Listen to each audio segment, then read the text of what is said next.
Support for the show comes from Public, the investing platform for those who take it seriously. On Public, you can build a multi-asset portfolio of stocks, bonds, options, crypto, and now generated assets, which allow you to turn any idea into an investable index with AI. It all starts with your prompt. From renewable energy companies with high free cash flow to semiconductor suppliers growing revenue over 20% year over year, you can literally type any prompt and put the AI to work. It screens thousands of stocks, builds a one-of-a-kind index, and lets you backtest it against the S&P 500. Then you can invest in a few clicks. Generated assets are like ETFs with infinite possibilities, completely customizable and based on your thesis, not someone else's. Go to public.com/podcast and earn an uncapped 1% bonus when you transfer your portfolio. That's public.com/podcast. Paid for by Public Investing. Brokerage services by Open to the Public Investing Inc. Member FINRA and SIPC. Advisory services by Public Advisors LLC, SEC registered advisor. Generated assets is an interactive analysis tool. Output is for informational purposes only and is not an investment recommendation or advice. Complete disclosures available at public.com/disclosures.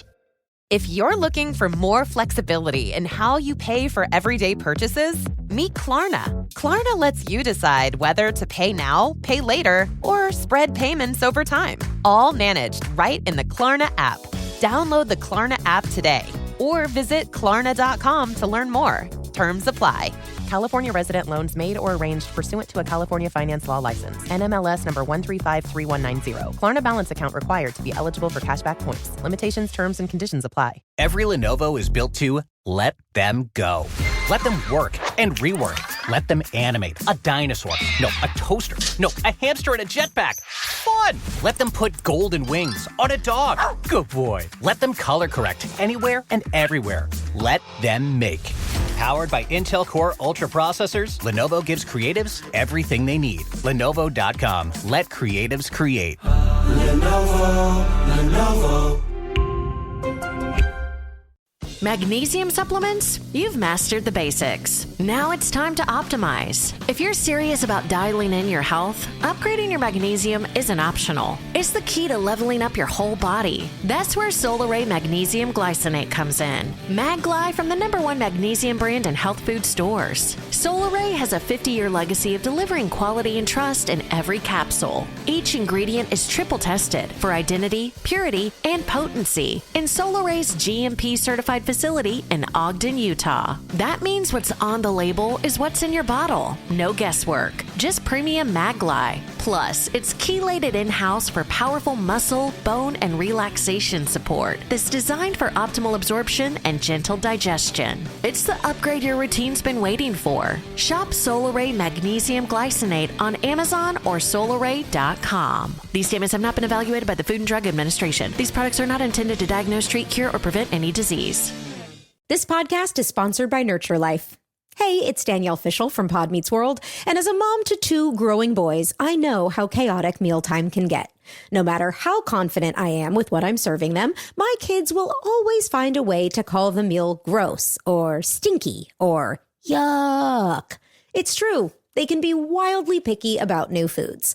And with my busy schedule, I don't have the time to become America's Next Top Chef. And so that's why I love Nurture Life. It's a meal delivery service that actually caters to kids, ideal for ages 8 months to 8 years. Fully cooked and ready to serve in just 1 minute. It's the problem solver I've been praying for. It's the top meal delivery service for babies, toddlers, and kids, and everything is designed by registered dietitians, so you can sleep safe knowing your kids are getting the protein, veggies, and nutrients they need, while still eating favorites like mac and cheese, spaghetti and meatballs, and so much more. Plus, it's allergy-friendly, which we know is clutch. And when it comes to options, Nurture Life has you covered. There's more than 50 nutritious meals and snacks on their menu, from soft finger foods for babies and toddlers to balanced kids' meals for when they get older. Nurture Life does the cooking, they deliver it straight to your door, and then you might even have time to eat something for yourself. So now is the time to head to nurturelife.com/POD and use code POD for 50% off your first order, plus free shipping. That's right, 50% off plus free shipping. Once again, that's nurturelife.com/pod and make sure you use promo code POD. Even if you aren't a parent with young kids, you might have parent friends who struggle with mealtime. Make sure to share our code POD with them. Remember, put your little ones first with healthy meals from Nurture Life. That website, one more time, is nurturelife.com/POD pod. season's a mission this day and age. Kelly and Thelma, and we're turning the page. We're talking family matters, it's about those times.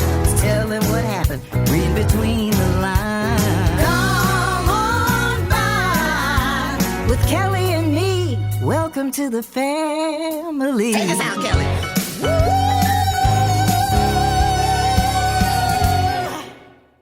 Welcome to the family, y'all. Yes. We're back.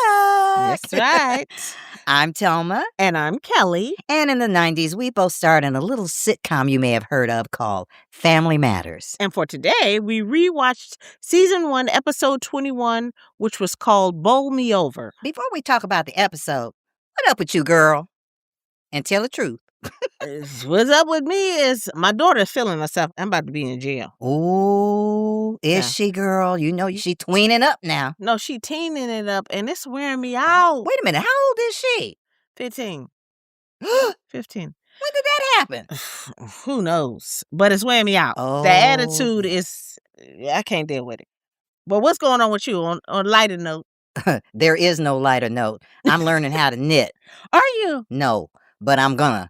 Because every time I take my dogs to the vet, there is just a plethora of hair left behind, not just for that particular day, but for many days afterward. So I'm figuring, with times being as they are, I should knit up a few dog sweaters for Christmas. I'll be able to, because between the two of them, girl, oh my God, I'm going to make use of that dog hair, because piles, girl, piles. And one of them's supposed to be short-haired. I don't even figure, I don't even know. But that's my situation. Between the gophers and the dogs, I'm Gophers woe still out. wearing you out? Girl. And the squirrels. The squirrels are confused because they used to just come out and mess with the pine cones once a year, for winter. But I guess with climate change, they don't know what the season is anymore. So every 2 or 3 months, they, well, we better store up some more. Oh, no. Oh, it's a zoo up here. But anyway. Let's get down to it. We're almost at the end of the season. Can you believe it? No, It's I gone by can't. really, really fast. But as we're watching this, I mean, we're talking about 22 episodes. These seasons were so long. Now the seasons are like 8 episodes or so, right? 8 episodes, girl, and you're lucky if you get 8. Sometimes you get 6. I mean, there's no time to establish a show anymore. We'd have been off the air before we got to Urkel. It's true. So today we're talking about the second to the last episode of the season called Bowl Me Over, which was written by Robert Blair and directed by our friend Rich Correll. Who we'll get a chance to talk to a little later. Yes. This episode aired on April 20th, 1990. So what was happening on the radio that day, Kelly? The number one song on the R&B chart was Ready or Not by After 7. So it wasn't Babyface, but it was his brother. But keep reading. Oh, right. So Babyface, he reclaimed Couldn't keep him off the air. the number one slot on the Billboard R&B charts with his album Tender Lover. The number one song on the Billboard chart was Nothing Compares to You by Sinead O'Connor. Oh, may she rest in peace. Yes. You know that song was written by Prince, right? Of course I do. So rest in power, King. That's 'Cause right. he was That's right. that. Now, was there anything else interesting going on in the world around that time? Yes. Well, actually, playwright August Wilson's The Piano Lesson, a powerful portrayal of African-American life, premiered on Broadway. Wow. So obviously, a very significant moment for African-Americans in this country. We could use some August Wilson right about now. I know, that's right. I mean, because that was in line with what we're talking about. Speaking of portrayals of African-American life. So let's get into it. Okay. In this episode, the Winslow family members embark on a family bowling outing, and both of the Winslow men learn a lesson about how not to be creeps and male chauvinists. So we're going to get it started like MC Hammer. Child, as long as I don't have to wear those pants. They should have called this episode Hypocrite, Thy Name is Reggie. Don't forget his son, though. Eddie, too. No, but Reggie's the one that's always giving advice that he doesn't necessarily follow. True. In the cold open, you're in the kitchen talking about your school pictures when, of course, in walks your man, uninvited again, right, and talks you into exchanging school pictures by threatening you, basically. Correct. I mean, what would possess Steve to think you would want a life-size cutout of him? Every time I watch him, I always think, maybe I've just never really been in love. He loved her. Yes, he did. Maybe I just never been in love. Don't say that out loud. Where's Hannibal? Listen, I don't care if it's Hannibal or anybody else. If I ever bring a life-size cutout of myself and put it in Hannibal's office, shoot me. Because that's crazy. Girl, we have a friend that insists on sending us life-size caricatures of ourselves. I've got Tony Orlando and Dawn. Are you serious? Prince. We got a child. We have to cut him off sometimes. John, you got to stop. You got to stop, baby. But anyway, the episode starts off, and really, this is what the meat of the story is. Right. Laura beat Eddie at a video game, and he's very insecure about it. Right. He lets his misogynistic side show. He said, I don't think girls should be allowed to play video games, period. We also get the porch moment in the beginning instead of at the end in this episode also, because we see Carl taking him outside to straighten him out on the porch. Yeah. He sees Eddie's so upset because he got beat by a girl, and Carl gives him Yeah, not just that he got beat, but Right. that he got beat by a girl. That's what's Sure. sticking in his craw. Mm-hmm. But he's giving him this some kind of weirdo evolved speech about how they should be enlightened men. And this man is the knuckle dragger of all knuckle draggers. Okay, but he does. I mean, it starts off really well. I mean, he makes a good point, that, it's the 90s and they're enlightened and they're all about having peace and harmony with the women and that they're no longer threatened. Yeah, Yes. right. Threatened by women that are smarter than them or make more money than them. I think we've had a show about each of those and everybody was upset. But he does come in, to his credit, to apologize and to congratulate you, and of course, being the gracious sister that you are. What's your word? I didn't beat you. I crushed you. And you said it like there was several C's and R's in there. Yes. I love that about Laura, though. She didn't care. Not at all. So in the next scene, the Winslows are out at the bowling alley. Now, do you remember, did we actually go to a bowling alley? I don't remember. No. They built it on the stage. Oh, okay. There you have it. And we already knew that Miss Rachel was multi-talented, but it looks like she can pick up guys and spears at the same time. Tell it like it is. She can talk to guys because they basically ignored her and left. They must not have been paid enough that week. Well, I wasn't going to say that because you were still cute. I was cute now. I had a cute little bowling outfit on. But you notice I wore the same outfit the whole show. That was a first, I think. I know. Baby, they didn't gave some. They had to throw somebody else a couple of dollars for their wardrobe this episode. Yeah, I guess so. But of course, while Carl is all in his element, in walks his nemesis, Steve Urkel. Correct. Who says he spends 3 or 4 nights, that poor baby, 3 or 4 nights at the bowling alley. The rest of the time he's at your house. Right. He basically is an orphan. And this character is based on a real person. I wonder if that was the truth. But sad. To his credit, of course, he's a great bowler, even if he's annoying about it. Carl plays well, but then we get to see him forget everything he told his son because Harriet beats his behind at bowling. Now, what the funny part was is that everybody has horrible form, so I'm surprised anybody got over 50. Child, you know. Because everybody looked like it was their first time bowling. Yep, but the ball looked the same on every shot. I think there was one shot that it was noisier. It was like clickety-clacking down the alley, but yeah, I mean, obviously that wasn't us because we still be there trying to get a strike. Right. And yeah, I think when I was looking at it, all of the shots looked like stock footage where they just of course made it Girl, up. What about Steve and his what? prep? His little ritual. What he did with his shoulder. But it worked. He's good. Girl. Oh my God. Again, and this speaks so much to what we were talking about with Rich earlier, but that he's like walking it out. First he's walking, then he's turning, then he's measuring the ball, then he's doing the whole shoulder thing, and Carl's trying to be just bowl. We knew that wasn't going to last long because then he really got into getting ready to perform and causes Carl, who of course has the most patience of anybody in the family, to just screaming it, just bowl. Well, I think it was also brought on by his getting his butt beat by his wife. But He's an enlightened man. Why would that be happening? After all, he wants to live in peace and harmony with women. Well, baby, that turned real quick. Yeah, like I said, hypocrite, thy name is Reggie. Now, Steve was funny in this. I mean, he was just in Carl's face. Carl would give him the look. Now, Carl had a look like black women have a look when they look at their kids. Carl had that look when he would look at Urkel, which was hysterical.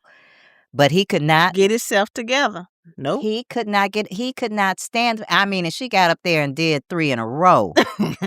And just in his face. Right. He was so upset. So he demands a rematch. Correct. And of course, on this one, he wins. Maybe that's why you were on the show, because he was not gracious either. I mean, he gloated. He did everything but throw a parade for himself because he won. Oh, my goodness. Now, somebody said it was raining hard when we got home. How did they do that? Did you see that? Because my hair, should have been all in a big ball on top of my head from the humidity if it was actually raining. And my hair did not move the whole time. What are you talking about, honey? You were so fabulous. I wish the rain would have touched you. Yeah, it went around me. So fierce. You better not touch me. Yes. So Eddie, because now he has the example of his father not being enlightened, goes right back to being a chauvinist pig. Right. Just because his dad is not leading by example. Correct. And then, my character. I hate bowling. Throwing an ugly 10-pound ball at a bunch of ugly sticks while you're wearing ugly shoes. And Judy says, it's an ugly sport. Poor Judy. They just, they could have done some writing for her. Because she was actually very funny, very sassy. But I guess they couldn't have 2 sassy butts. I wonder if that's what it was. It was too much of the same beat. That's why they didn't want to write the characters too similar. I don't know. Because there weren't that many characters on the show, know. I mean, we didn't see, I don't know what I did with Richie. Baby, ain't no mention of a babysitter. Nothing. I mean, no babysitter. I guess I had a zip-up crib or something. I could just put him in for a couple hours. Okay, so you finally go and see about your baby that you done left at home. Mm-hmm. Basically, because I'm sick of listening to Carl gloating. And who knew his name was Carl Otis Winslow? I mean, it just gets better and better. Of course Carl it is. He looks like Otis Winslow. That should have been his real name, Otis. Ooh, that would have been awful. Otis. As curmudgeon as he was, that's like a perfect name for him. Yeah, that's curmudgeon, but Otis may be taking it a bit too far for me. But for all his gloating, he finally pushes Harriet too far, and she tells the truth. And we all know when Jo Marie get to that point where she's telling the truth, you getting ready to get your behind handed to you on a platter. And she does that by informing him that the only reason he won was because she let him, and not just that night, but that she's been doing it since before they were married. Oh, she smacked him good. His little ego could not take that. So, I'm sick of this. What? Men with the foolishness. I ain't got it. Oh, okay. I was like, wait, you want to quit in the middle of the podcast? What's going on? No, how much you have to pretend for them, I was thinking about that. I was like, oh, my God. You have to be soft. You got let them land softly. They can't take it. Their little egos. You got to let them win. You got to make them feel like a man. You got to... Ain't nobody got time for that. Well, we know you don't. Good thing Hannibal's strong on his own, because he would be up Boo-Boo's Creek. I'm just saying. Well, no, I do it. You want to keep the peace. But, who has time for that? Oh, because I got a good man. You certainly do. But you and my mother and all of the moms is the reason why Hannibal started acting up recently, because y'all done told him that he's Mr. Wonderful, and now I got to live with the nut. Well, at least you living with him. We ain't got nobody, so shut up. I ain't got no sympathy for you. I'm like, you really have to do all this to make them feel important? Well, you got to baby him a little bit. See, but this is what I'm saying. You're like my mom. You're telling me you have to do it. You have to go along to get along. Going along to get along works unless you're going along with a serial killer. You are not married to a serial killer. Hard. Life is hard. No, but single is hard too. Okay. Is it? Yeah. No, I'm being serious. Yeah. This is the reason why we're still dealing with some of the crap we're dealing with, is because I think this is a generational thing. Like, every generation passes on, like, this babying of men. Well, now, I don't have the time to do that. I'm noticing people, like, from your generation, like my mother. One time I was talking to her about misogyny, and she looks at me, and I could tell she was trying to help me, just like how you're doing now. And she goes, listen, baby, I know this isn't right, but that's just how it is. You have to do this. This is how men are, and you have to deal with it. And I was looking at her like, girl, you got Stockholm Syndrome. You crazy. But how long you been married now? 16 years. Oh, okay, so something's working. But 16 years of marriage because I have to go along to get along? But he goes along and get along too. Let's not just be all one-sided. I agree, but that's not what we're talking about right now. What we're talking about is this. Okay, I'm sorry. Hey, I'm your friend. Don't come at me sideways. I'm not, but I'm just like women are over it. Like, that's why we're all single. You're too much work. You're just too much work. I'm laughing, but I'm serious. But I was talking to a friend of mine, Camille, about it, and she was like, she has a great husband, and she loves her husband. It was just, girl talk. She was like, in her communication with other married women, it's really become like a forfeiture of your access to joy. It's how she described it. Oh, my. So I was like, I wonder, do men know that, like, there's a shift that's happening where, because I don't need you for the same things, I don't need you to get a credit card, because I don't need you better talk about to get a loan, I don't need you for the same thing. So are you able to be a partner that's anybody would want if I don't need you to survive? I can tell you from my own experience, I have had men tell me, you don't need me for anything. I said, I just don't need you for what you would be comfortable with. I don't need you to pay my bills. I don't need you to buy me a house. I don't need you for that. That doesn't mean I don't need a man. But I'm speaking of my generation more so, that their thought process was, unless they could, again, make more money, be more all that stuff, they weren't comfortable being with me. And this is what I was saying to you in the beginning, though. Like, I cannot make myself any smaller so that you can feel big. Right.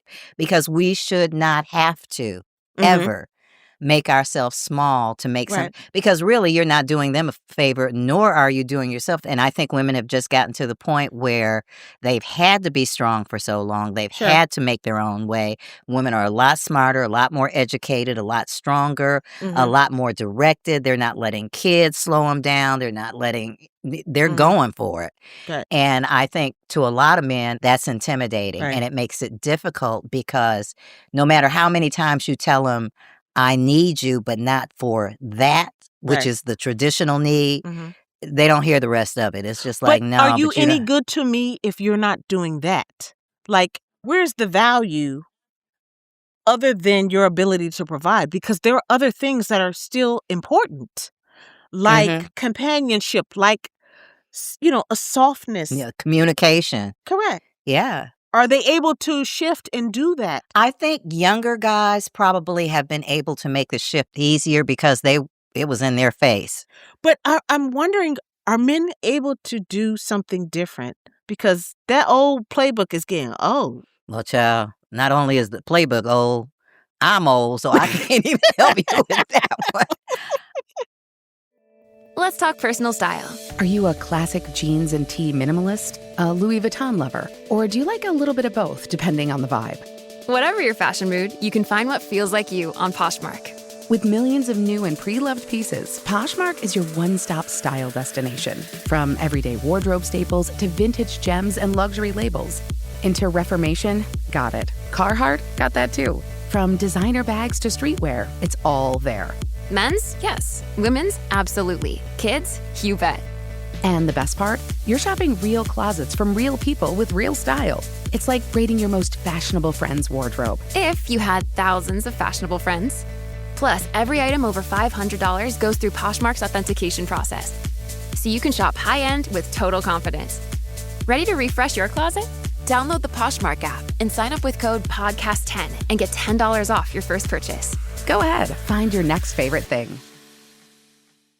Support for the show comes from Public, the investing platform for those who take it seriously. On Public, you can build a multi-asset portfolio of stocks, bonds, options, crypto, and now generated assets, which allow you to turn any idea into an investable index with AI. It all starts with your prompt. From renewable energy companies with high free cash flow to semiconductor suppliers growing revenue over 20% year over year, you can literally type any prompt and put the AI to work. It screens thousands of stocks, builds a one-of-a-kind index, and lets you backtest it against the S&P 500. Then you can invest in a few clicks. Generated assets are like ETFs with infinite possibilities, completely customizable and based on your thesis, not someone else's. Go to public.com/podcast and earn an uncapped 1% bonus when you transfer your portfolio. That's public.com/podcast. Paid for by Public Investing. Brokerage services by Open to the Public Investing Inc. Member FINRA and SIPC. Advisory services by Public Advisors LLC, SEC registered advisor. Generated assets is an interactive analysis tool. Output is for informational purposes only and is not an investment recommendation or advice. Complete disclosures available at public.com/disclosures. Hi, I'm Cindy Crawford, and I'm the founder of Meaningful Beauty. Well, I don't know about you, but I never liked being told, oh, wow, you look so good for your age. Why even bother saying that? Why don't you just say you look great at any age, every age? That's what Meaningful Beauty is all about. We create products that make you feel confident in your skin at the age you are now. Meaningful Beauty. Beautiful skin at every age. Learn more at meaningfulbeauty.com. If you're looking for more flexibility in how you pay for everyday purchases, meet Klarna. Klarna lets you decide whether to pay now, pay later, or spread payments over time. All managed right in the Klarna app. Download the Klarna app today or visit Klarna.com to learn more. Terms apply. California resident loans made or arranged pursuant to a California finance law license. NMLS number 1353190. Klarna balance account required to be eligible for cashback points. Limitations, terms, and conditions apply. Every Lenovo is built to let them move. Let them put a chicken on a skateboard, please. Let them scale, copy, and change it up. Let them make a purple sky with raining soccer balls. Incoming! Let them launch their vision to the world. Let them make. Powered by Intel Core Ultra processors, Lenovo gives creatives everything they need. Lenovo.com. Let creatives create. Lenovo. Now, when we come out, when Carl has finally pushed Harriet over the edge, Yes. and you're standing there in your pajamas. She looks at, what are you doing in your pajamas? Baby, they ready to go at it. She has completely forgotten that she's the one that told you to go upstairs and get in the bed. Put on your pajamas and go to bed. Put your clothes on, get your brother. And notice, not your sister this time. She was with us the first. Well, just somebody get got your watch brother. Little Richie. True that. But why can't the ghost that was watching him before be there for him? So we go back to the bowling alley. The all-night bowling alley, apparently. Gotta be. They must not have 24 known they hours. were in Chicago. 24-hour bowling alley. It was an after-hours joint. But why is Urkel still there? That poor baby has been there. Was he spending the night? Did he have a pillow? We have to find out where the parents were. I mean, these people... And all the time that you were on, did you ever see his parents? Did they ever show up? Never showed them. Never? Never. That is crazy to me. I would have loved to have seen what they look like. Because they had to be some crazy-looking folk. Oh, no, they're probably the most vacationed, enlightened, wonderfully... Single parents. rested. I mean, parents without children. Right, Oh, right, we do? We do have a child? Oh. Mhm. I That loved part. Urkel saying, when Carl says that the bowling alley was his second home, he said, Mhm. no, that would be your place, Carl. The Right. look on Carl's face, it was so funny, but it was the truth, even that early on. Anyway, back to the bowling alley. Yes. And of course, because they cannot win fairly, they try to Correct. sabotage the women. But then, Two can play that game, two can baby. play that game. Okay, that's what I'm talking about. So Laura, I think this is the first time she uses her womanly wiles to flirt with Steve. You call them womanly if you want to. They were barely wiles, let alone womanly. Well, hey. But you were kind of inappropriate for the time frame, I'm thinking. Where'd Listen, you baby. learn? Oh, probably watching me. And Correct. all that breathiness. I was like, oh, Like, it's a wonder he oh, didn't God. fall over just from breath. But that was funny. That was Yeah. so funny. Yeah. Crazy. And again, it just speaks to how great he was at physical comedy because he fell completely apart. When he dropped that bowling ball, I was screaming. That and she touched me. I mean, in a totally different voice we have never heard before or since.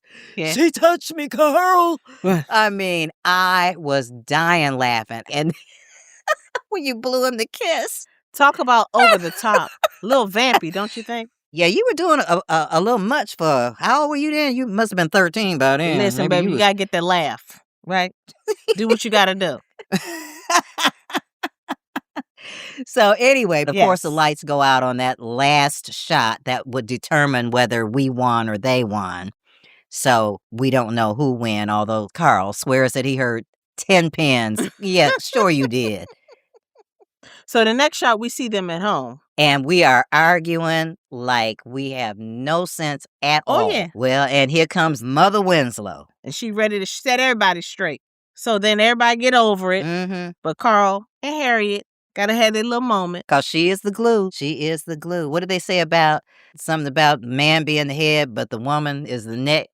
Well, I don't know about that, but happy wife, happy life. Yep, that's true. So Carl admits he was wrong and tells Harriet she shouldn't have to be less just because she has because to she protect does say his ego. She does say that the next time I'm better at something than you are, I won't mention it. So again, that taking that step back, let me be less so you can be more.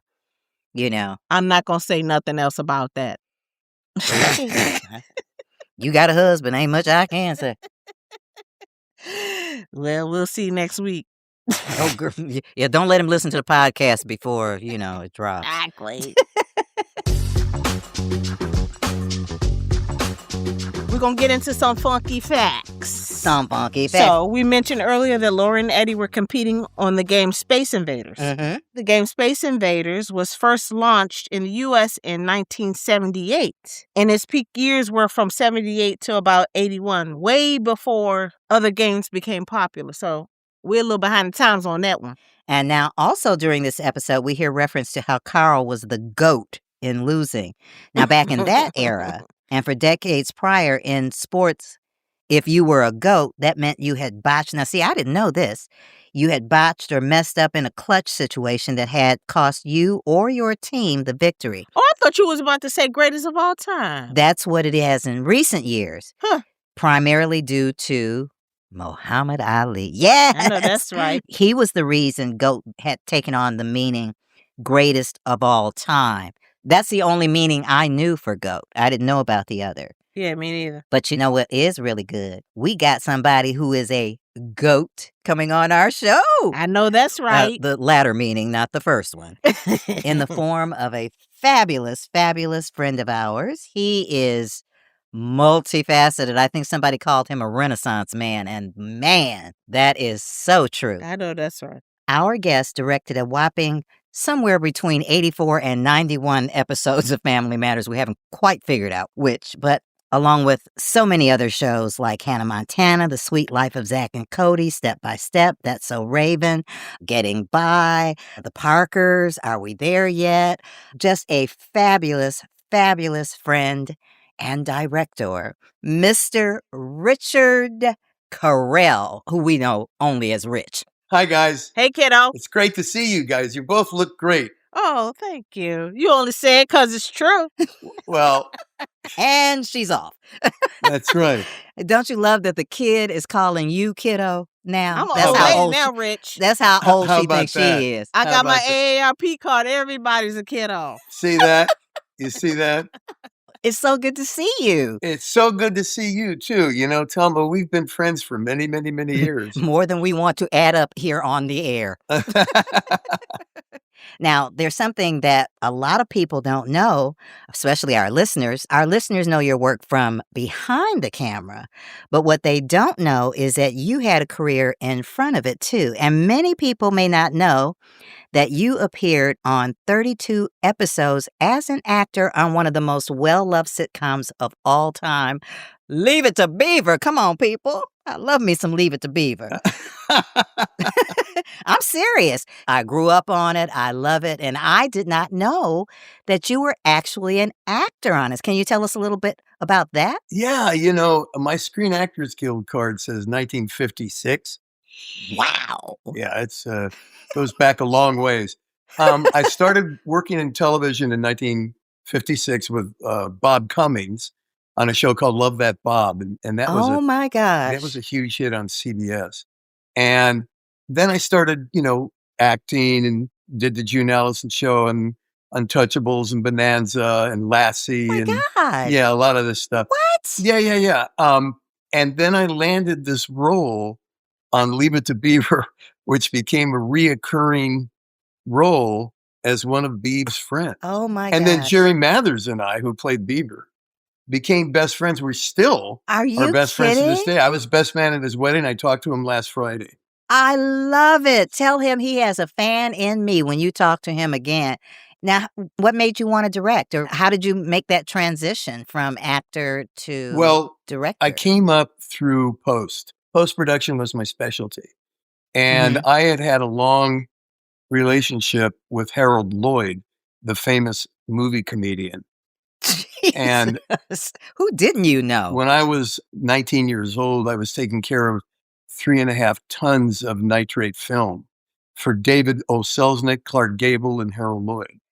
And so I've heard of them. Yeah. Well, so I was hands-on with 35 millimeter all the time. And, all of Gary Marshall's shows were shot on 35 millimeter color negative, as were Family Matters and Step by Step and everything else. So I got a break, and a guy hired me at Paramount to come over and be music coordinator because I was a musician. Jeez. And I came over to work with Gary Marshall as his music coordinator, which meant I was assigned to Mork and Mindy, Happy Days, Laverne and Shirley. So I was hired as a music coordinator, and in about 6 months, because I had all of this, technical ability with film actually in my hands, I was pretty good at it. And so Ronnie Hallen, who was Gary's sister, the older sister, she was producing there, and she said to me, "Do you want to associate produce one of our shows or somebody leaving?"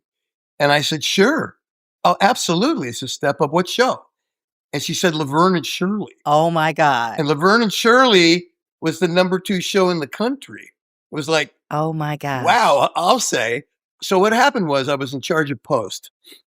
I loved my job. I started the associate producer training program. And then they made me a line producer.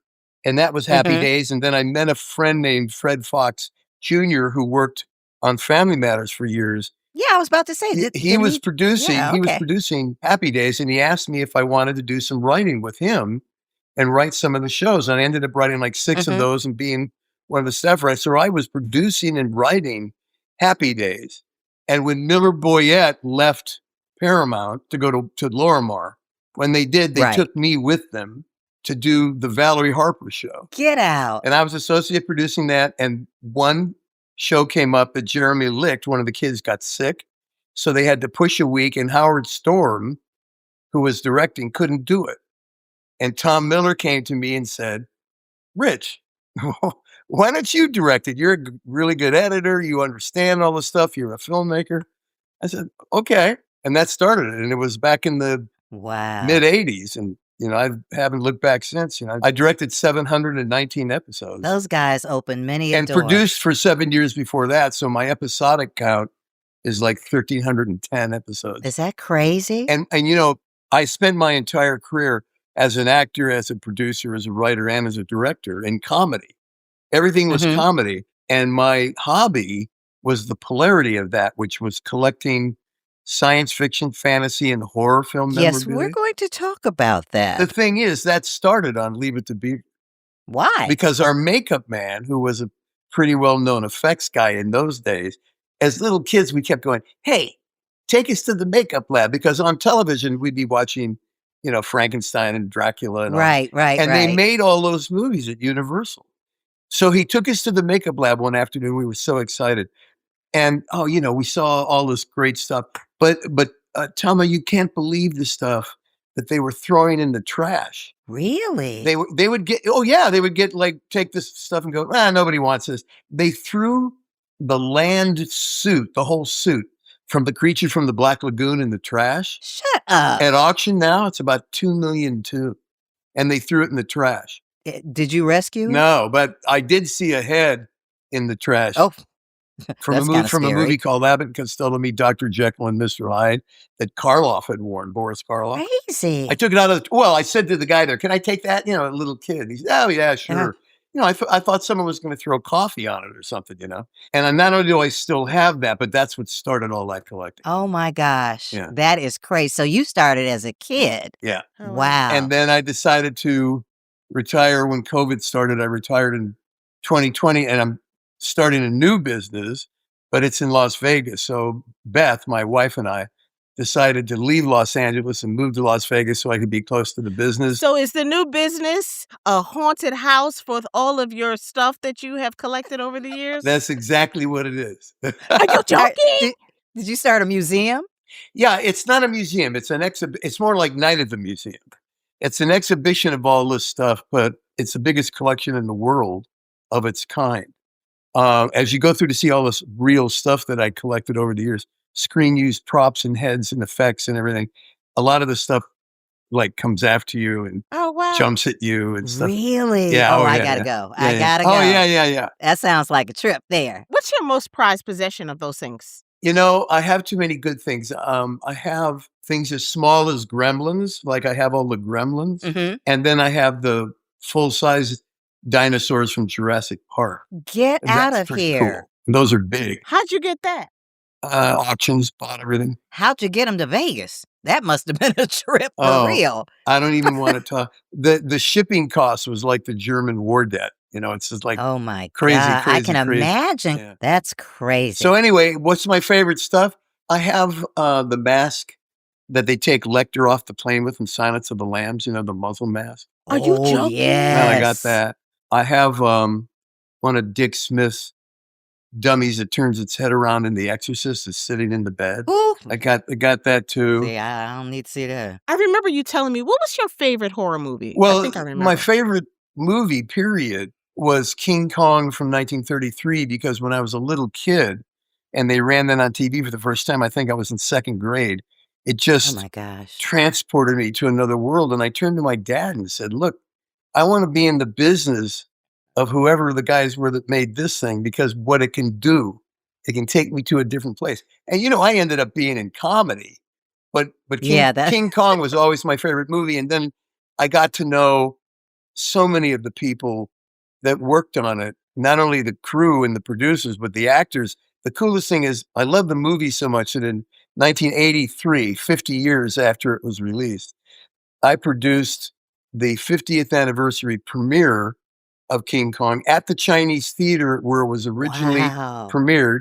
We built the giant bust, the head, which was in the forecourt as it was in 1933. We got a lot of celebrities to come and drove them all down in old cars from the 30s. And then I hosted with Fay Ray, who was the leading lady. And then she and I went into the center of the Chinese theater, sat down, and I watched King Kong in the theater it was premiered in, sitting next to Fay Ray. And I had such a great time. That is crazy. That was the best. Kelly likes all that science fiction stuff. Kelly, I love seeing you.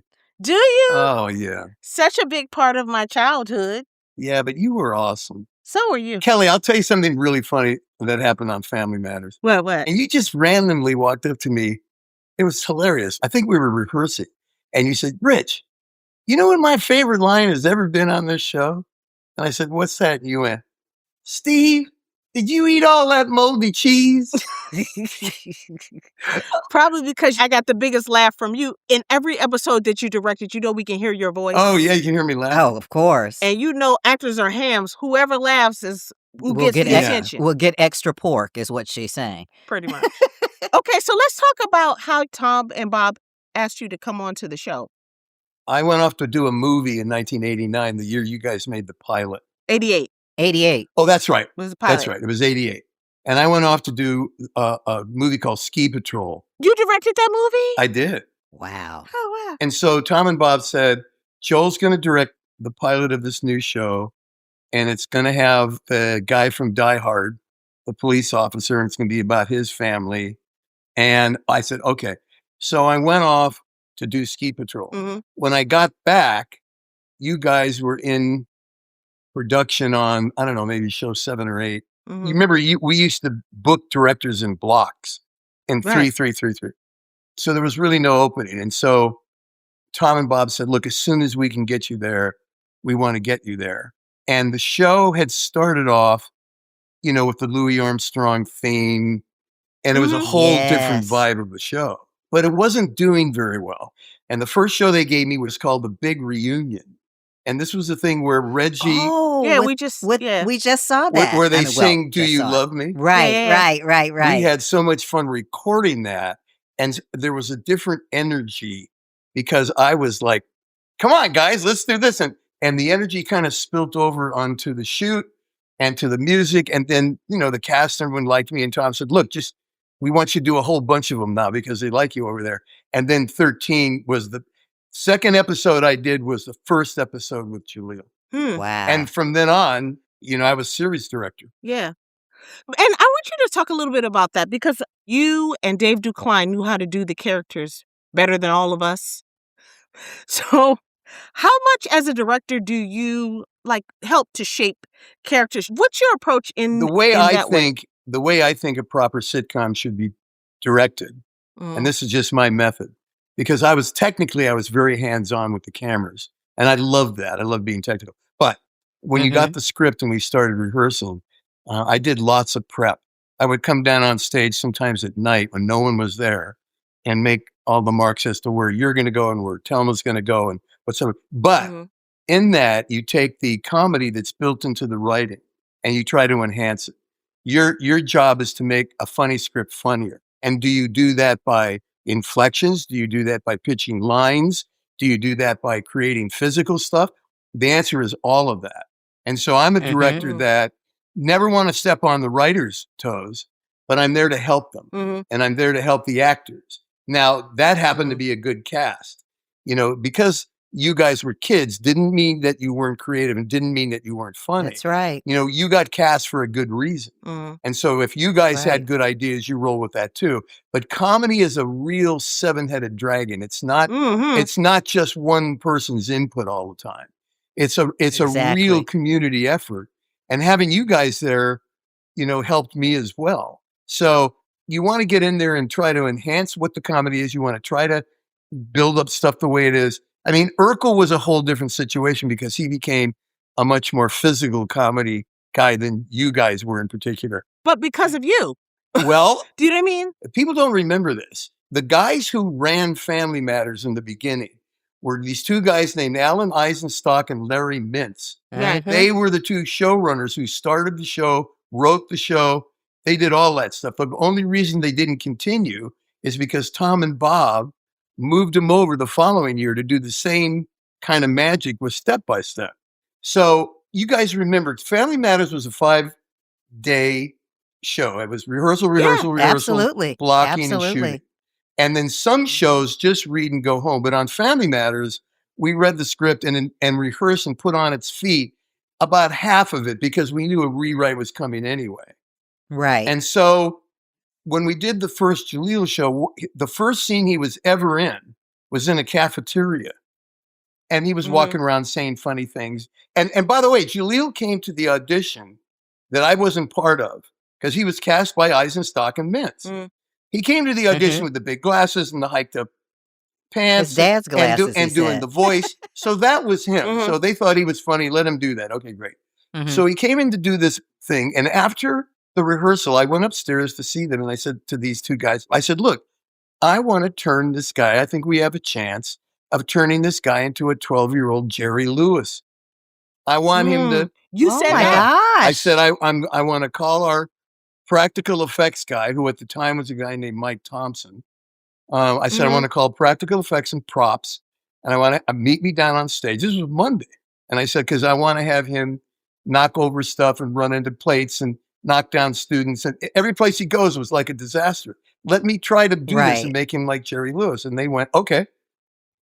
For run through, they said, we'll put a little of this in the script, but you do what you want to do. And I said to Jaleel, okay, because he was like 12 or something. I said, we're going to turn you into a 12-year-old Jerry Lewis. And he went, who? He had no idea who I was talking about. But yeah. And this is what I'm talking about, Rich. Like, the show started off as a different thing. Right. You had a huge influence on what the show, how much quicker it became. Jaleel's character, Jaleel's a genius. But that character, you gave him so many ideas. You helped him to really shape what it was. Or what his character became. I did. Yeah. I was proud of it. I couldn't have done it without a great actor who could pull the stuff off. Oh, absolutely. We were hoping he could do physical stuff. And it ended up he was a great physical comedian. Yeah. So he was a big benefit to all of that. But again, actors hate to be told how line readings. But from you, they didn't mind because we know that on tape it would land. Yeah. Well, you guys, it was such a nice family of people that no one was offended by stuff like that, No. no. We were working. We were trying to find stuff. Yeah. Do you know how much of an effect that you had on the rhythm of the show? Well, I like pacing, Kelly. I like stuff moving fast, and I like people moving. What do you think of new shows? What do you think of what's happened to Half Hour? I don't like that kind of thing. I've been nominated for a couple of Emmys and they've lost to shows where people sit on a couch for 20 pages. And to me, it's like, that's just not my style, folks. And if I have 12 principals, 12 in a room, like on Full House or Fuller House or something like that, or your show, they're going to move around. Because in real life, you move around. Well, you don't just sit, So when you were doing Family Matters, I mean, it started out as one thing and ended up being something else. But in the transitioning, how did you balance? Because sometimes it was hard for us. I mean, you always seemed to find the places where we could rest and then the places where we could fly. And he really could do the characters better than all of us. But the thing is, you guys... that goes without saying. But you guys, that's the advantage to a series director. I got to know the show so well that I knew what Reggie's character would be thinking. I knew Kelly what, Laura would be thinking. I knew what Telma's character would be thinking. So, however, I would still run this stuff by you guys. I didn't just randomly do it. Right. You guys were always involved in it. But I mean, once you get to know something that well, that's a big advantage for you. It's a big help. You can move faster too, because you know what the characters are going to do. But you did that on all your shows. You did that on Partners. You did that on Getting By with Cindy and I. That in itself is a gift. But you, probably because you were an actor also. You're also an actor's director. And a musician. Right. So he's half That's crazy. right. And you run the circus with all your stuff. Okay. Yeah. That's right. Well, you're an interesting person, I'll tell you.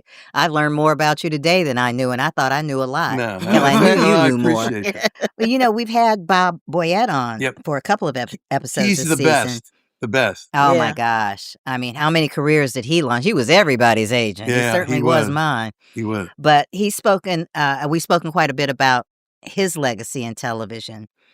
Is that something you think about regarding your career? Do you feel like you have a true legacy? Because you do. Just wondering how you feel about it. Well, the problem is, Telma, that for what I do or for what I did, the sitcom directing, there's guys like Jim Burrows who have a much better, much bigger career, much bigger names, the whole thing. And so that kind of like overshadows a lot of guys that did what I did. Now, I was extremely lucky. I actually wrote a book about my life and finished it about a year ago. And author. I'm sorry. We didn't have that on our list of what does Rich do in his spare time. It's called Hollywood Kid Gone Good instead of Gone Bad. Nice. Oh my gosh. What a great title. It's about my dad and how sweet he was and this fabulous house and neighborhood that we were brought in with all the A-list movie stars, Judy Garland was my next door neighbor, and Walt Disney was the next door neighbor, and we went to the opening of Disneyland with him. And so all of these great things that went on, I was lucky, really a lucky guy. So I wrote a lot of that down. If there's a legacy, I think it's a legacy from childhood to finishing the career to even opening this thing in Las Vegas, because I want to open this thing in Las Vegas to not only make a little money with the collection, because it's cost me a lot of money, Sure. but I'm paying tribute to the men and women who made those movies, whether they were the producers or directors or the special effects guys or the makeup people or whoever they were. There's never been anyone to pay tribute to those people, and those movies have never gone out of style. So so it continues. If it's a legacy, if that's what you want to call it, okay. But it's continuing because, there's other things that I want to do, kind of in a different direction. But I think that the TV career and the acting career and all that is kind of a interest stepping stone for people to go, oh yeah, we saw that thing, that museum that guy has, or whatever it is, and it's an interesting museum, but the way the guy did it and how he started is really cool too. That I think that's fun. I'm really happy legacy. about that. Yeah. That's legacy. I mean, how many people are out there really promoting other people's work like that? I know. When they have such a huge body of work themselves. So that is commendable. And I'm not at all surprised, because it's also fun for you. It is fun. It's really fun. I always had fun. I had fun with you guys. We had fun with you too. When I would get up in the morning and I would go, oh, wait, I'm working on Family Matters, I was always really excited to come to work. It's been so much fun watching the shows, because it's been so long since I've seen them in sequence too. And it's been really fun for me, because I get to look at it as an audience and really enjoy the show as opposed to critiquing the show, But it's so cool that you guys are doing this. Oh, it's turned into something better than I thought it could. I mean, we've had fans on, we've had our family on, like you, like Bob, but it's just been a wonderful experience thus far. But Rich, what we really get to explore is how much of a family we became doing this. I'm going to start calling you Mr. Family Matters, because you really are, you really created the essence of the show. Yeah, but you guys... The essence of the show is it can only be good if the cast is good, the writing's good. And the director. Yeah, and the director, that's right. But it was a family. It really was. And everybody gave 100%. But, when the last episode, I think I directed the second to last episode, I think. And I was brokenhearted that the show was ending, because it's your family going away. That was terrible. Yeah. And so a lot of that was the input that we put in as a family. And I think that's really cool, Yeah. Yeah. The nice thing about this business, though, is it doesn't have to go away, because we have seen each other over the years. Yeah, and now with podcasts and reruns, people are rediscovering all this stuff. Exactly. Yeah, I think that's sensational. Exactly. I think that's great. Thank you so much for coming on and telling great stories and just being who you are, just a great individual. You got it. Thanks, guys. See you, kiddo. All right. Thanks. So as you can see, we had so much fun talking to our family member, Rich Correll. Because there's so much. It's so rich. He's got so many stories to tell. Rich is so rich. Rich is so rich. Well, that's it for this week, but stay tuned. Yeah, we're going to rewatch each episode of Family Matters week by week, so make sure to rewatch the show right along with us. You can catch it on Hulu and TBS and a bunch of other places. Welcome to the Family with Thelma and Kelly is a production of iHeart Podcasts and Audiation. It's hosted by me, Thelma Hopkins. And me, Kelly Williams. Our executive producers are Sandy Smallins for Audiation, Adam Rip, J.D. Hopkins, who also happens to be my son and Kelly's faux bro, and Jonathan Strickland for iHeart Podcasts. The show is produced by Thelma and I, but our series producer is Ireland Meacham, and our theme song's lyrics were written by J.D. Hopkins and Adam Rip. The theme song was scored and mixed by Matt Noble, who's also our series mixer. And we'd like to thank Nikki Etour and the entire iHeart Podcast team. Thank you, thank you, thank you. Follow us on Instagram at Welcome to the Family Pod for behind-the-scenes photos and more bonus content. And don't forget to leave us a voicemail at our website, thefamilymatterspod.com. We want to hear your thoughts and favorite memories of the show. And let us know if you need advice, because we're good for some bad advice. We might be able to help you with your own family matters. And make sure to rate and review us wherever you're listening. We are so excited to have you guys along for the ride. Yes, welcome to the family, y'all. And we'll see you next time. Welcome to the family.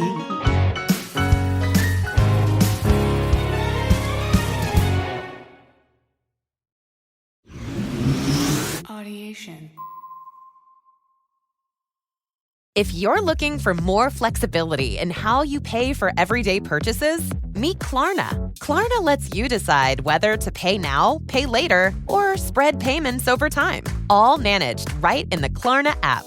Download the Klarna app today or visit Klarna.com to learn more. Terms apply. California resident loans made or arranged pursuant to a California finance law license. NMLS number 1353190. Klarna balance account required to be eligible for cashback points. Limitations, terms, and conditions apply. This episode is brought to you by Bobcat. They started the compact equipment industry through grit, determination, and a whole lot of think we can't do that? Watch us. They set standards, broke records, empowered people to build bigger and higher, to dig deeper, to make the impossible possible. We've all been there, with doubters telling us what we can't do. Who cares what they think? We don't need their permission or forgiveness. We just get things done. So go ahead and doubt me, judge me, challenge me. But when the time comes, watch me. Bobcat. Every Lenovo is built to let them move. Let them put a chicken on a skateboard, please. Let them scale, copy, and change it up.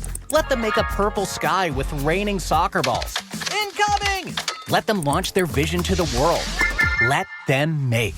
Powered by Intel Core Ultra processors, Lenovo gives creatives everything they need. Lenovo.com. Let creatives create. Lenovo. This podcast is sponsored by Nurture Life.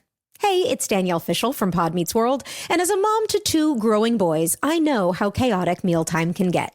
No matter how confident I am with what I'm serving them, my kids will always find a way to call the meal gross, or stinky, or yuck. It's true. They can be wildly picky about new foods. And with my busy schedule, I don't have the time to become America's next top chef. And so that's why I love Nurture Life. It's a meal delivery service that actually caters to kids, ideal for ages 8 months to 8 years. Fully cooked and ready to serve in just 1 minute. It's the problem solver I've been praying for. It's the top meal delivery service for babies, toddlers, and kids, and everything is designed by registered dietitians. So you can sleep safe knowing your kids are getting the protein, veggies, and nutrients they need, while still eating favorites like mac and cheese, spaghetti and meatballs, and so much more. Plus, it's allergy-friendly, which we know is clutch. And when it comes to options, Nurture Life has you covered. There's more than 50 nutritious meals and snacks on their menu, from soft finger foods for babies and toddlers to balanced kids' meals for when they get older. Nurture Life does the cooking, they deliver it straight to your door, and then you might even have time to eat something for yourself. So now is the time to head to nurturelife.com/POD and use code POD for 50% off your first order, plus free shipping. That's right, 50% off plus free shipping. Once again, that's nurturelife.com/pod, and make sure you use promo code POD. Even if you aren't a parent with young kids, you might have parent friends who struggle with mealtime. Make sure to share our code POD with them. Remember, put your little ones first with healthy meals from Nurture Life. That website, one more time, is nurturelife.com/POD. It never happens at a good time. The pipe bursts at midnight. The heater quits on the coldest night. Suddenly, you're overwhelmed. That's when HomeServe is here. For $4.99 a month, you're never alone. Just call their 24/7 hotline and a local pro is on the way. Trusted by millions, HomeServe delivers peace of mind when you need it most. For plans starting at just $4.99 a month, go to HomeServe.com. That's HomeServe.com. Not available everywhere. Most plans range between $4.99 to $11.99 a month your first year. Terms apply on covered repairs. This is an iHeart podcast. Guaranteed Human.